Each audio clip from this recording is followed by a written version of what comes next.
I'm really talking about the Tracker Academy, which is one training school, if you like it, within tracking. And the Tracker Academy is run by a guy called Alex van den Heerfer, who I'm talking on his behalf. So I don't work for the Tracker Academy. I help them with various things for no money, so haven't got interest in it. What the Tracker Academy does is, on a 6-monthly basis, they take 8 candidates. The candidates are sourced in various methods.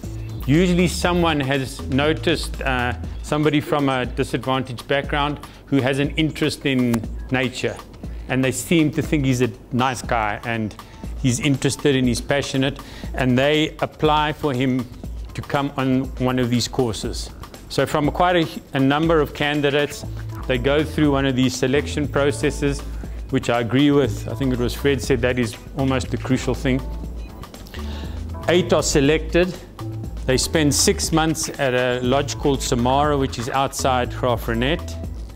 And there they are trained for that year. They sleep there, they fed there. They get tested on various things regarding tracking, track identification, the ability to follow. There is a lot of life skills attached to it, because some of them have real problems comprehending what they're reading. They can actually read something, but the comprehension is difficult, so that gets taught. Health gets taught, all kinds of things get taught. They go through a number of exams, not only on tracking, but on bird ID, trees, indigenous plants, all kinds of stuff.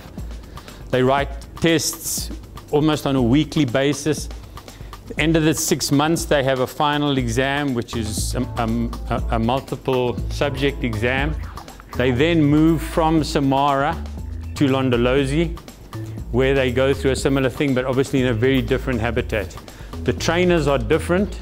There's a couple who train them in the Karoo in Samara, and a guy called Renyas Mplongo who trains them at Londolozi. Alex moves from one to the other, helping and supervising and doing the final exams. Then at the end of the 12 months, they try and get jobs for them. And so far they've had an 86% success rate in getting the jobs. And it's not only in the typical lodge industry. There's anti-poaching, there's I think a couple have gone to hunting associations. They've gone to various places where tracking is required. One of the interesting things from my perspective is that I've always been keen to try and get them the ability to earn more money.